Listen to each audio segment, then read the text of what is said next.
Hello, friends, and welcome to another episode of Syracuse Sports, presented by Krause Health, the exclusive healthcare partner for Syracuse Athletics. My name is Brent Axe. I have a very festive sweater on, as you will see if you're watching on YouTube. I will explain this a little bit more as we go through here. And this was a bit of a mystery guest for our Syracuse Sports Insiders, because if you're a Syracuse Sports Insider, you are involved in the process. You get a text from me. I'll ask for your feedback. I'll ask for your questions and your opinions on guests that we've had on the show. John Garcia Jr. included, a recruiting expert who we had on earlier this week. I always like to keep the insiders in the loop, because that's why you sign up to be a Syracuse Sports Insider, by texting the word orange to 315-847-3895. But I kept this one a mystery. Now, a couple of you did guess this, right? So congrats to those of you that got it right. Our guest today is Ian Eagle, one of the best play-by-play broadcasters out there. NFL on CBS. He is going to take over for Jim Nantz, calling the Final Four on CBS this year, something we will certainly talk about with Ian coming up. His son Noah is out there in the broadcasting world, and they are working together now on Brooklyn Nets broadcasts, some great Syracuse stories. We go through it all with Ian Eagle, some NFL talk, and how he got the gig at CBS. That's an incredible story in and of itself. So if you did guess Ian Eagle, congratulations. That was our mystery guest that I noted out there to our Syracuse Sports Insiders earlier this week. But we would love for you to become an insider, because you get priority when it comes to feedback, opinions, questions for this podcast and our Syracuse Sports postgame shows. We're doing postgame shows after every Syracuse basketball game. We'll be doing one for the Boca Bowl coming up next Thursday as well. Our insiders get their questions highlighted, answered, not just on this podcast. You text me directly, I text you directly. Your questions, your opinion, your feedback. It's been incredible through the coaching search, now through recruiting, basketball kicking into gear, all kinds of questions and comments and great stuff that you guys have. It's been incredible. We would love to see you join the club. And as noted, all you have to do is text the word orange to 315-847-3895. It's a 2-week free trial. It's just $3.99 a month after that. What a holiday gift to give, right? The stocking stuffer all the Syracuse fans are going to want. And by the way, you can cancel anytime, right? Try it out for a couple weeks and make your holiday that much better, right? I'm going to get out of the way, because we had a really fun conversation with Ian Eagle from CBS Sports, Syracuse alum.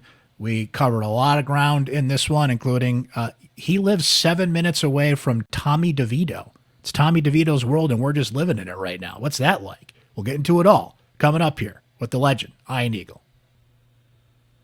All right, so for the people watching on YouTube, I have to explain something real quick. So when I texted Ian a couple of weeks ago to come on the show, one of the first things he asked me was, do I have to bathe for this? And I appreciate you making the effort to do that. You look very well coiffed this morning, my friend.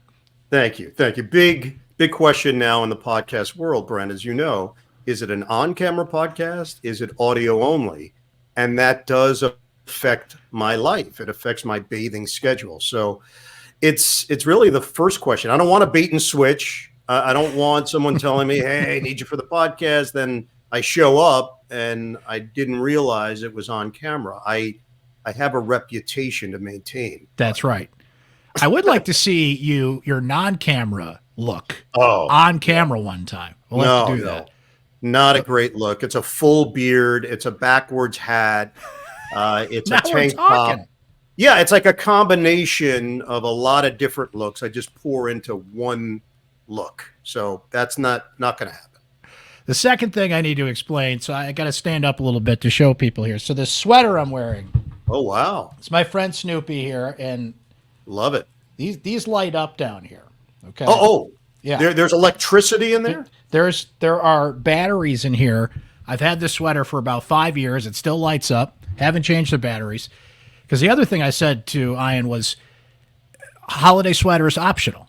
So one of I us, thought you were joking. one of us came in a holiday sweater. I said, I've got to follow up on this now. I have one ugly sweater, if you will. This is it. So try not to be distracted as you watch this interview today, friends. Brent, something that I can hearken back to my Syracuse days. You have to be curious if you want to be in this business. So That's right. The first thing that strikes me when you tell me about your battery-operated sweater is that never gets washed in my mind. It does.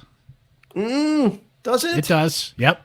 How? Maybe twice in its history. Not a lot. How? I'm not saying a lot. Yeah. Hand wash with a wipe? Well, how do you do that? That's the thing. There's batteries in here. So That's my point. You can't what- put that in the machine. when a rogue battery gets out there, it's going to ruin the whole load of laundry. So, Brent, you understand that just spraying Febreze on something doesn't mean that it's been washed. Your definition and my definition might be very different of wash. I'm writing this down. Okay. Not for okay. Good to know. Good to know. Well, it's good to see you, and I'm glad you're here. And there's so much we could start with, but we have to start with this, and this is right in your area of the world. It's Tommy DeVito's world, and we're just living in it, right? Oh, my goodness. What a story. This former Syracuse quarterback spends a year at Illinois, comes to the Giants, and this is my favorite thing in sports right now. And you can appreciate this being right there in Jersey, the family, the whole thing, the Italian sign. Just, I mean, this is great. This is great. And I hope this, I don't know how long the story can keep going, but I am enjoying it thoroughly as it happens, especially as my mother is she grew up in North Jersey. She's from Toms River.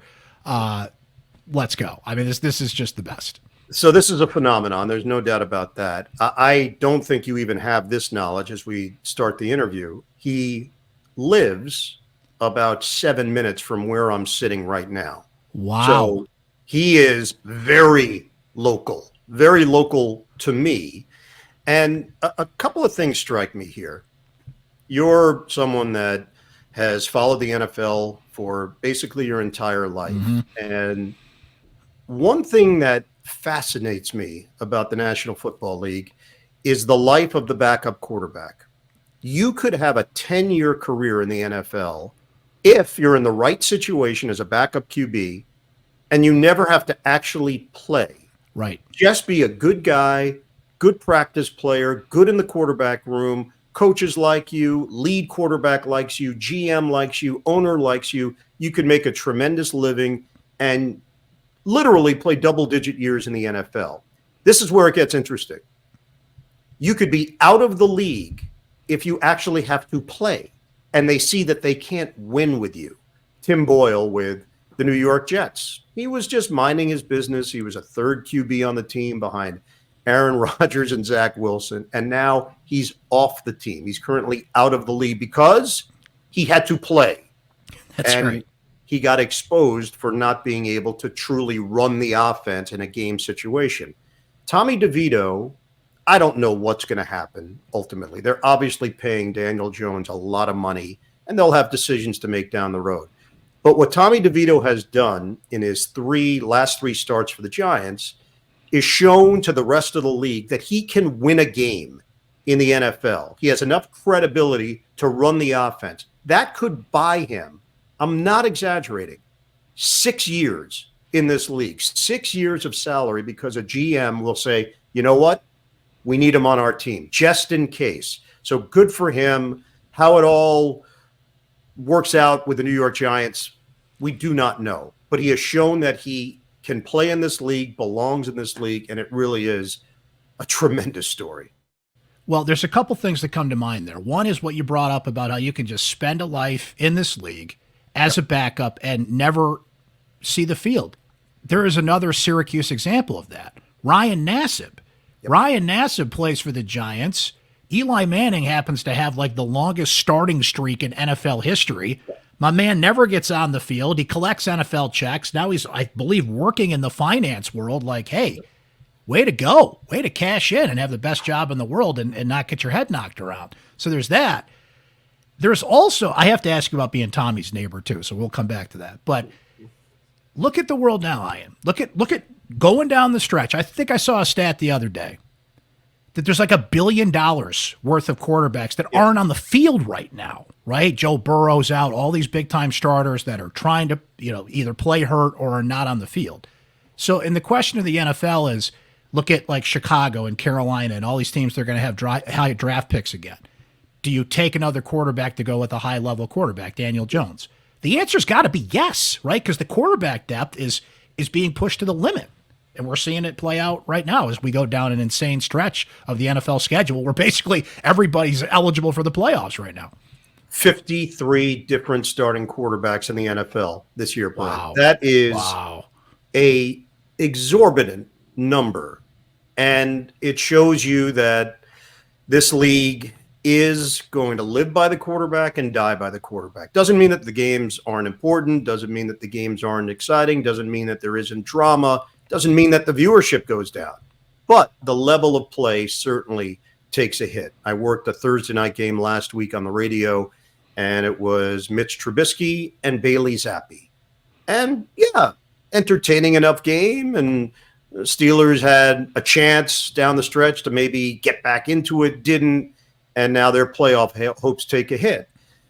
But that's where we are. So, yes, you're Tommy DeVito. You now have tape. You have legitimate tape to show that you belong in this league. There are very extreme examples on both sides. The game that I have this week coming up, Arizona, San Francisco. Kyler Murray, number 1 overall pick in his draft. That team is 3-10. He's been hurt most of the year.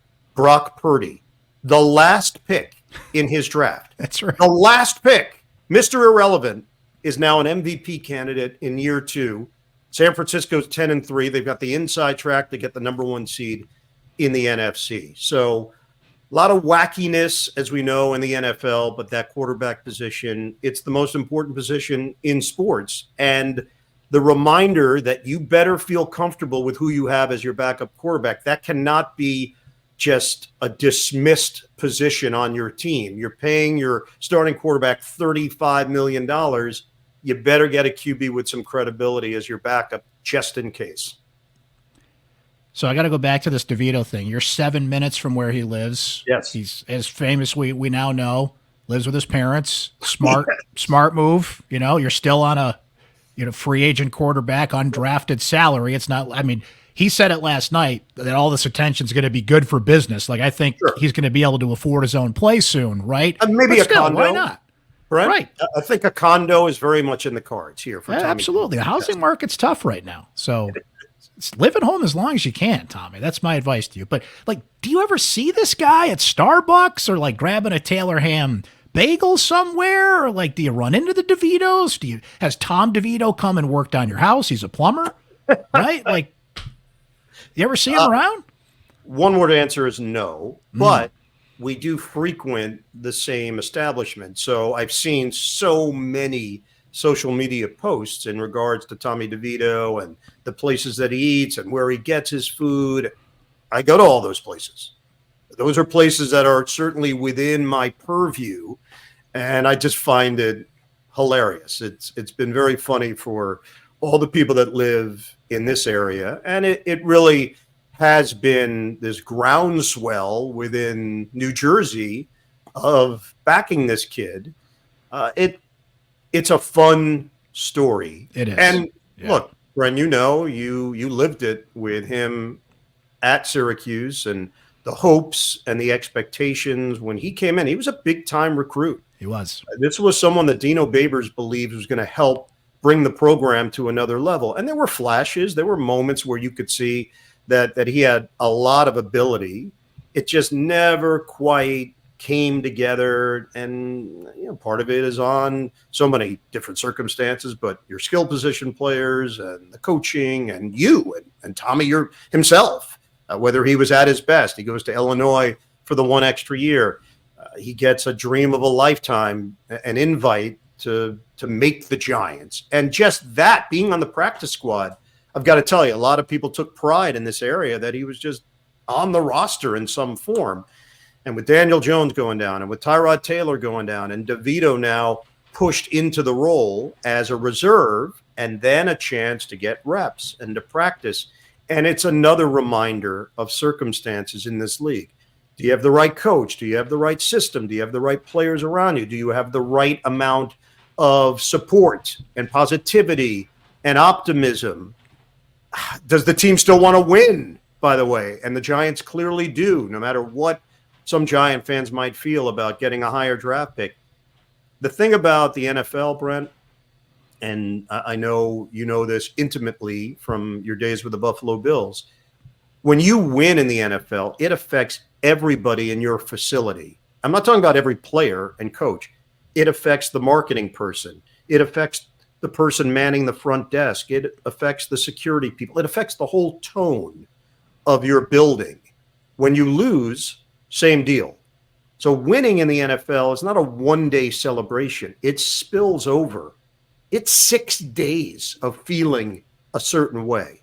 These teams want to win. That's their goal week in and week out. Fans, different agenda. I get it. You want the highest draft pick. You want the best player to come in the following year.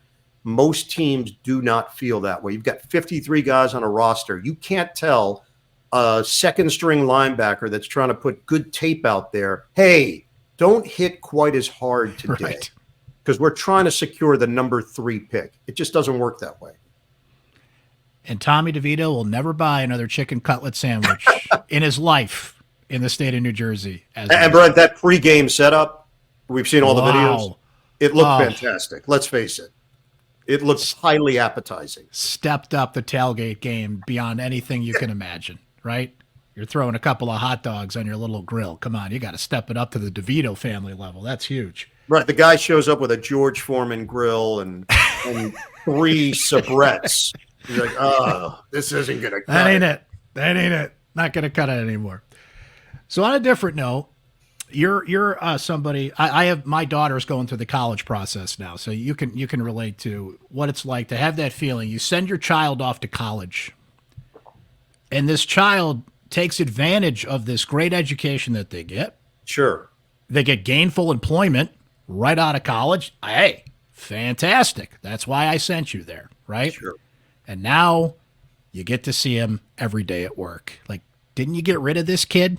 This Noah Eagle kid, and now he just wants to come back home. But at least he's coming home gainfully employed and not coming home Tommy DeVito kind of the same way. At least he's got a job he's going to every day. He's not just coming home like, hey, sorry, this whole thing didn't work out. I'm just going to have mom's cooking here. But what a story that, Noah couldn't be further away in a sense, right? He's with the LA Clippers and traveling all over the place, and you guys did cross paths a few times. But what an incredible story to have your son working with you every day, no matter what line of work that would be. This is a broadcasting business.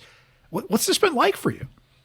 We should probably put a disclaimer up, Brent, before I even answer this question. You were one of his professors at Syracuse, That's and correct. Not just one of his professors, one of the professors that had a huge impact on shaping his views on the business and how to approach it. To this day, he will tell me that when he was interviewing Tyronn Lue prior to every game, and that's an important interview. It's face-to-face with the head coach. Sometimes they're coming off a win. Sometimes they're coming off a loss. Sometimes there's adversity. Sometimes they're riding a wave. But you have to be consistent in how you do your job. And he would tell me all the time that the class that he took with you was highly impactful in how he approached those interviews, how he viewed it, and not throwaways. Like, all right, yeah, just get through it. No, go in with a purpose, go in with a goal and an objective in mind. Don't ask questions that have a yes or no answer or are going to be brief in the response. So that's part of all of these experiences that you have when you get tossed into this business. Are you ready for it?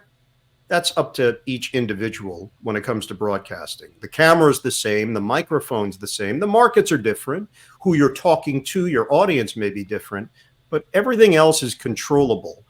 And for Noah, I think his time at Syracuse was invaluable in preparing him for what he was going to do next. The personal side of it, which you alluded to, this is a dream come true for him to come back to the New York area where he grew up, to be around family, to be around friends, to be around the team that he grew up watching. Happens to be the Brooklyn Nets. He was a Net fan from literally birth. I've been doing these games for 30 years, and he is now 27 years old. So you do the math, and you can understand he was born into the fandom, and the fact that he now gets the chance to cover this team in some way as the play-by-play announcer, I think for him is truly a pinch me moment for my wife, for my daughter, for us to be together to share these moments again. He was in LA, it was 3,000 miles away. You've got FaceTime, you've got ways in which to stay in touch with daily texts. It's not the same. So to have him back home has been incredibly special. So you two get to work together. I'm sure through the years, of course, he's consulted you on the business, and you've talked about that. Here's what I'm wondering. Now that he has gone into not only working with you with the Nets, his NBC job, just everything that he's been able to accomplish in a short period of time out of Syracuse, what have you learned from him? Great question. I think he has come at it with a lot of natural ease in which he goes about his business. On camera, he's just very comfortable. He's not changing into something. He's not turning into something else. And those are little teachable moments, even to remind yourself 30 years into a play-by-play career of don't make it more than it is. So as I get ready to call the Final Four this year, which is something new and something different. I've done the tournament literally for 26 years. So doing the tournament is nothing novel to me, but that stage and those games will be a bit unique compared to what I've done in the past. I think there is a nice reminder in that, hey, don't change. Don't be something different. Don't become something because of the event or the stage in which you're working. And for him, the part that struck me, I would get nervous prior to one of his NBC games, and then he would pop on for the opening stand-up, and I'd look in his eyes and I'd say, oh man, he is not the least bit overwhelmed or intimidated by this at all. And it was a really nice reminder, even all these years into this career, to keep things in perspective. So what's the dynamic like on the broadcast when you guys get to work together? By the way, happy birthday to Noah, who just celebrated his birthday this week. In terms of, are you having post-show meetings? Are you critiquing each other? Are you trying to kind of help each other along here? I mean, to have him in the process, and you know as well as anybody how this works and how much prep goes into each broadcast and what the producers do, what everybody does. What's that process like to have him a part of that? Yeah.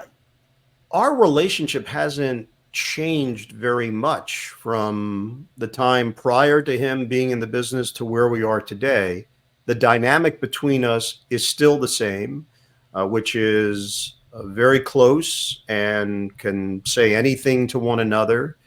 My role in watching him and giving feedback is streamlined a bit. I don't see it as every broadcast I'm going to send him a long text with 12 things that he needs to work on. I see it more as when we have a discussion about things, and it is a discussion. It's him sharing his thoughts and it's me sharing my thoughts. And it's not after every broadcast. Trust me, there's no time for it. I'm busy. He's busy. It could be a quick text here, something that I notice. It could be a question from him, something that he's asking. It could be as simple as logistics, travel logistics, as he's going through this for the first time. Hey, I'm at this site. Can I make this flight? Is there enough time to get from West Lafayette to Indianapolis to make this flight? Should I book this flight? Should I go at this time? All of that I've already been through. And a lot of it is based on that experience. And there are times when he was doing a rehearsal game. He's doing an NFL game coming up, Cincinnati and Pittsburgh on NBC with Todd Blackledge. So they called a Sunday night game a couple of weeks ago together from Stanford in the studio just to get into the NFL swing of things. And I had already had the two teams that he was calling. So I sent him a picture of my notes and said, hey, you're free to use whatever you like. And if it helps you in any way, great. And by the way, don't use any of it. It's more along those lines and less about the instructional side. But if there is something that I notice, Brent, I'm certainly going to share with him and do it in a way that is constructive. We're at that point. This is no longer teacher-student. It's leveled off a bit in how we talk about the business. Now, you brought up the Final Four. I do want to circle back to that, but while we're talking about the Brooklyn Nets broadcast, I heard a recent interview with Mike Tirico. Familiar with this fella? Spell it. What's the last name? Tirico, Tirico, formerly of WTVH5 in Central New York, if that rings a bell. That would seem like it would be more like Tirico, but that's fine. Tirico. Got it. Right, Tirico. It'll come to you. So I was listening to an interview with this fella, and he said that one thing that he really envies about what you do is that when Tirico came out of Syracuse, he went right to ESPN. Yep. He's been at sort of that level since. He's never worked for a local team. Right. You know, Ian, you're working for CBS, calling the National Football League. You mentioned the Final Four, which we'll get into shortly, and the events that you get to do. But you don't have to do the Brooklyn Nets games, right? Like, if you really didn't want to, you didn't have to. So why still work for a local team, even though you've reached that national level? There's a connection there that you feel, the people that are part of the team, coaches, players, that builds over time. Each iteration of the Nets, there's a revolving door, but you feel a real relationship that grows, and a relationship with the fans, with the audience. The fact that it's 30 years, this is more than half my life. I'm 54 years old. I've been doing this job for a very long time. They really did give me one of my first chances in this industry, took a chance on me as a young guy, hoping to get into the play-by-play realm. And I still enjoy it. Ultimately, that's the key. I like doing games. I think it keeps me sharp. It keeps me focused.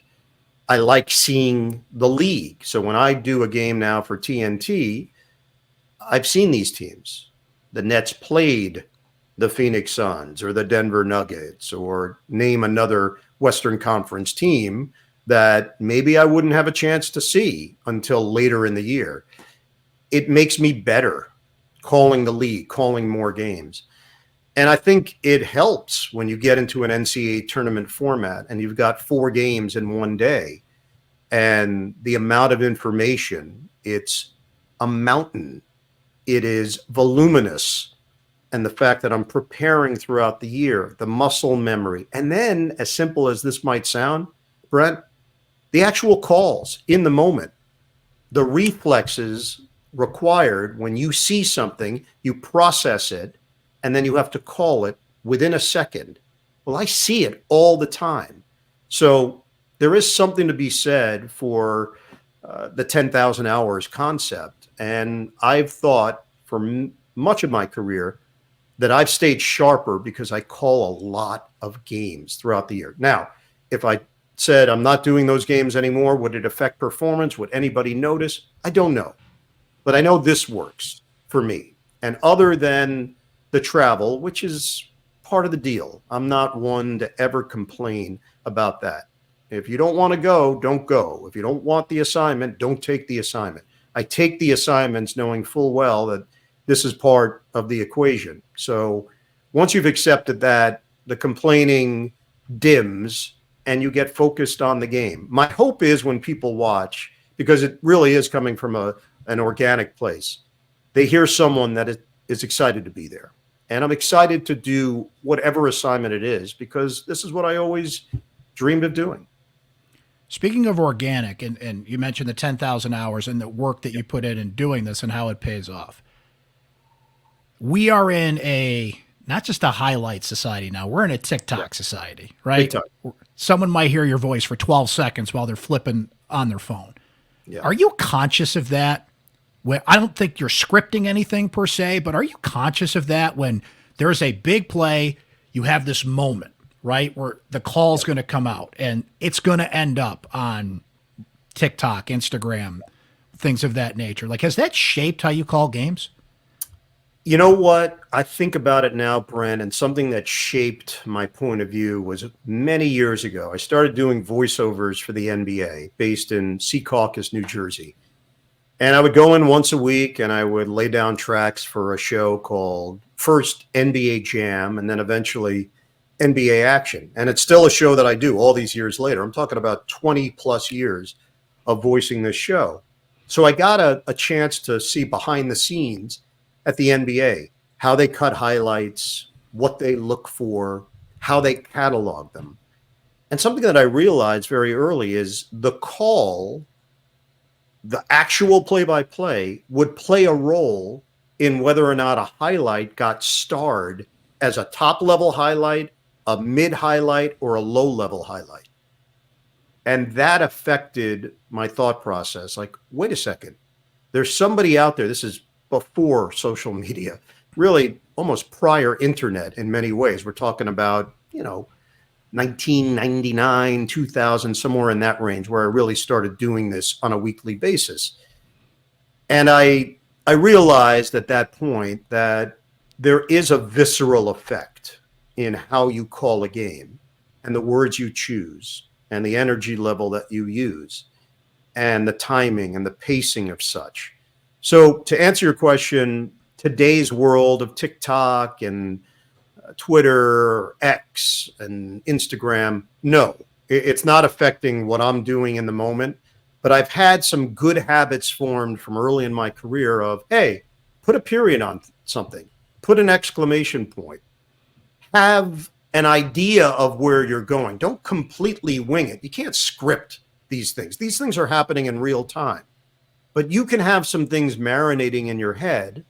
And I think the really good ones can summon them when necessary and come up with the right caption in the right moment. And that's really the key to this business. If you're just looking to go viral, it's not going to happen, or it's going to go sideways on you. If you're truly living in the moment and trying to match the moment with your words, more often than not, something genuine will happen where people appreciate what you're doing and the effort that you're putting in. So if the intern who put your bio together is correct here, join CBS in 1998 as a play-by-play announcer for college basketball. That's true. Okay. Fact check, true. To go from that to, as you noted, you're calling the Final Four this year. Yeah. When you came to CBS, if I had told you on that day in 1998 when you were starting that NBA job, cutting highlights, and we were still in dial-up internet days, right? Yep. That you would call the Final Four one day, what would you have said? It's funny you ask it in that manner. So 1998, the story behind this is really interesting in that CBS was at the Winter Olympics, Nagano. So they still had games going on while they were preparing to cover a very large event, and it requires a lot of people. This was not at a time where you would have some people locally in the States that would call events off of a monitor. Everybody had to be there. So it was all hands on deck. I get a call that CBS is looking for some announcers for a just generic college basketball weekend. It happened to be February 7th, 1998. And it was the All-Star weekend in the NBA. So it allowed me to free up to do this game. It was Vanderbilt at Arkansas. And it was a one-off. I get hired to do it. I fly down to Arkansas. I meet with Nolan Richardson. I'm working with John Sunvold. We do the game. The producer is a non-CBS producer. The director is a non-CBS director. And the game is not memorable by any stretch. But I did well enough that they called me back and asked, hey, are you available for Syracuse, Georgetown later that month? I look at my schedule and I realize the Nets are playing the Indiana Pacers the same day. I cannot get out of this. There's nothing in my contract that allows me to get out. And I can't believe I have to tell this person this. But I said, I'm so sorry. I'm not available. And she said, "Oh, well, that's too bad. No problem. I will get back to you and let you know when our CBS seminar is for the NCAA tournament." And I'm on the other side of the line. I said, "Okay, sure." And I hang up. I was like, "Okay, I'm sure they just say that to all the play-by-play announcers. I'm not doing the tournament. No one's told me that." So I call my agent at the time, tell him the conversation, and he said, "No, I don't think so, but I'll check." Calls me back 2 hours later. He said, "Ian, they have you in for the tournament." Wow. I said, "What?" So now I get on the phone. I call my bosses at MSG. MSG was controlling the Nets broadcast at that point. It was all under the MSG umbrella, Cablevision. And fortunately, my boss at the time, Mike McCarthy, said, "Hey, look, I know how much this means to you. This is a big assignment. We're going to figure out a way for you to do this." And he did. He allowed me to be free for the week of the tournament. I didn't do that Syracuse Georgetown game, but I did get off for the tournament. So I go to the CBS seminar, and this is where your question comes into play. Terry Ewert was the new executive producer at CBS Sports, and he was taking over after the coverage of the Winter Olympics. So Winter Olympics ends, he takes over for Rick Gentile as the executive producer. And Terry was instrumental, along with Tony Battiti and Sean McManus, in hiring me for the NCAA tournament. And I go in, seminar, I'm blown away at this whole event. Every announcer is there. And the second day of the seminar, there's a media session. So you get placed in an area, and now media come over to discuss with you the NCAA tournament. Nobody comes to my area. 0 people, literally 0. So I'm just standing there, and Terry Ewert comes over to me, and he says, "Ian, how you doing?" I said, "Oh, I'm doing great." Terry, excited for the NCAA tournament. He says, "I noticed nobody's talking to you." I said, No, they're not interested, I guess. He said, one day, they'll be interested in talking to you about the NCAA tournament." And then he walked away. And I thought, oh, that was nice. How about that? And then all these years later, I guess there is some interest. So Terry knew something in March of 1998 that I clearly did not know. That's a phenomenal story. And now it comes full circle. And you brought up earlier, preparing for the NCAA tournament is not anything new to you. But I'm curious about that process, and we'll end on this note. So you're fully into the Nets. You're doing your NFL stuff. You're in your rhythm here. We're still in mid-December in college basketball. Things pop up. There's some big games, Sure, obviously, but what's the build-up like? How many games do you do? How are you keeping up with college hoops, and like what's like the prep process, knowing that the Final Four is still a few months away, but you want to be as sharp as can be, when it really kicks into gear, and Joel Lenardi's on my TV screen every day telling me who's in and who's out, right? No doubt about it. It's interesting because the duality of this time of year for me is heavy NFL, wrapping up the season, getting to the playoffs. I'll still do games on radio for the NFL playoffs, so I'm still engaged in the process. And I'm knee-deep in NBA. This in-season tournament was a new wrinkle. I was out in L.A. calling the semifinal game, which, by the way, was a great scene. The fans were into it. It did what the NBA was hoping for. It created some conversation and buzz. And even for those that may not have been as blown away by the idea, there was some juice. And it was a nice little wrinkle in late November and early December. So college basketball is not dominant in my life today like it will be when we hit January, February, March, and April. But what I've noticed is middle of the week, random game on. Instead of watching Access Hollywood at 7:30, I bop around, and even if just a little bit, a shred of information gets inside my head, watching a UConn game, a Kansas game, a Kentucky game, a North Carolina game, a Tennessee game, UCLA game, whatever it might be, you take it. Osmosis is your friend at this juncture of the season. I'll get deeper into it once the calendar turns. I'll be on CBS basically every week doing a college basketball game with either Bill Raftery or Jay Wright or Jim Spinarkle or Clark Kellogg. And then conference tournament, I'll step into that Big Ten spot. So 2 semifinals and the championship round, followed by the NCAA tournament. All in all, I'll end up doing probably 10 games. And it's interesting because there have been years, Brent, where I've benefited, where I get my assignment for that opening weekend, and I've seen 5 of the teams, or I've had them either that year or the previous year. There's some carryover, and you walk in to that opening day and you feel highly prepared. And then there have been years where I've done a bunch of games during the season, and I've taken the collar. Over. None of the teams. It's just by chance, completely by chance, who you get. It's a bear. And it's the only time that I would ever not even complain about it, just more detail the amount of preparation that goes into this particular assignment. It's a fire drill. You get the word on Sunday night, and then it's off and running.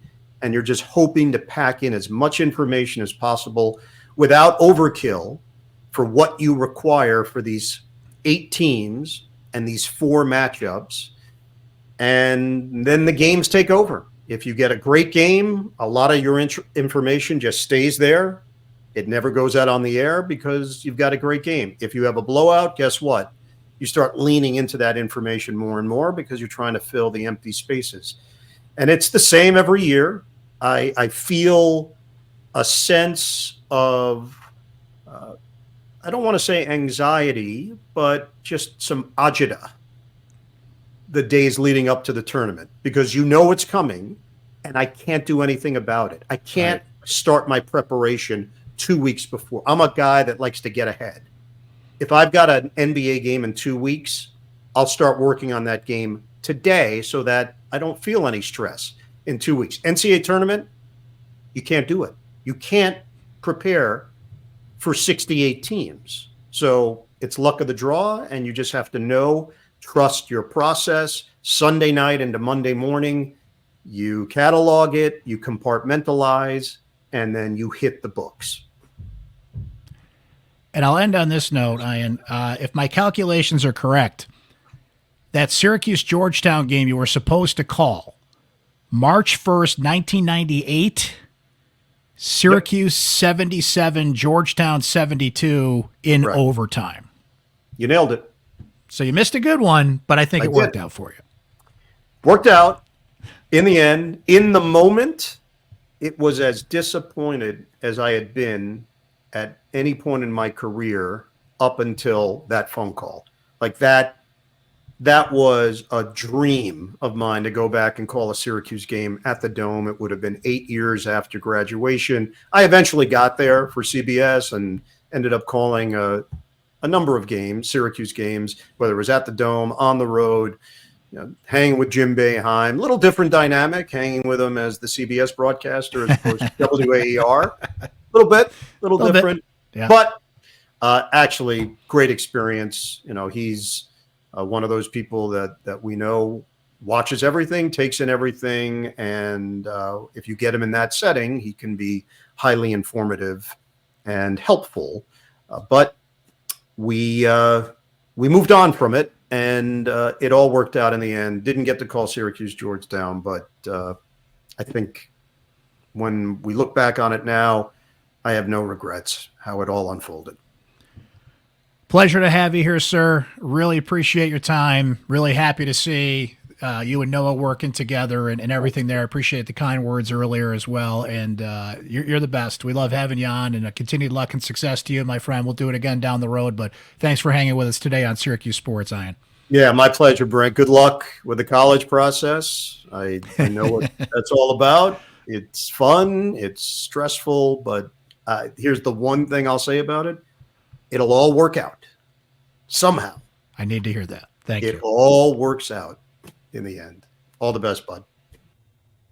Hey, guys, thanks again for hanging here on another terrific episode of Syracuse Sports. Cannot thank Ian Eagle enough for being a part of this. He tells some great stories there, and always appreciate his time and getting to talk to not only one of the best broadcasters out there, just one of the best guys out there, one of the best people that work in the sports broadcasting industry, and his time is always greatly appreciated, as is yours. Thank you for listening. Thank you for watching on YouTube. Please subscribe if you haven't. Just go to Spotify, Apple, wherever you get your podcasts, YouTube. Syracuse Orange Sports is our YouTube channel. Make sure you are following, you've liked and done everything so you know when new episodes come your way. If you're a Syracuse Sports Insider, I always send you the link to the podcast when it's posted, when it's up, sometimes before everybody else gets it. So become a Syracuse Sports Insider today. Just text the word orange to 315-847-3895. 2 weeks free, just $3.99 a month after that. All the great opinions, feedback, questions that get priority on this podcast on our Syracuse postgame shows. Next one, by the way, Sunday. The Orange basketball teams had the week off this week for finals and end of the semester stuff, but they'll be back at it in South Dakota on Sunday, of all places, taking on Oregon. So we'll have our postgame show to follow there. If you miss it live, that is streamed live on YouTube, my Twitter page at Brent Axe Media, and on Facebook as well. Of course, the podcast feed will have it, as we have all the post-game shows and the podcasts as well. So stay tuned for that. The Boca Bowl next week. We're staying on recruiting and everything that's been going on in the Syracuse sports world. Busy times, and we've been having a lot of fun doing it. And our insiders, in that constant back and forth with me, I text you, you text me, whatever's on your mind anytime. Have been really enjoying that. So we would love it if you could become a Syracuse Sports Insider today. This episode, as every episode of Syracuse Sports, has been brought to you by our friends at Krause Health, the exclusive healthcare partner for Syracuse Athletics. We will talk to you next time, guys. Thanks for hanging.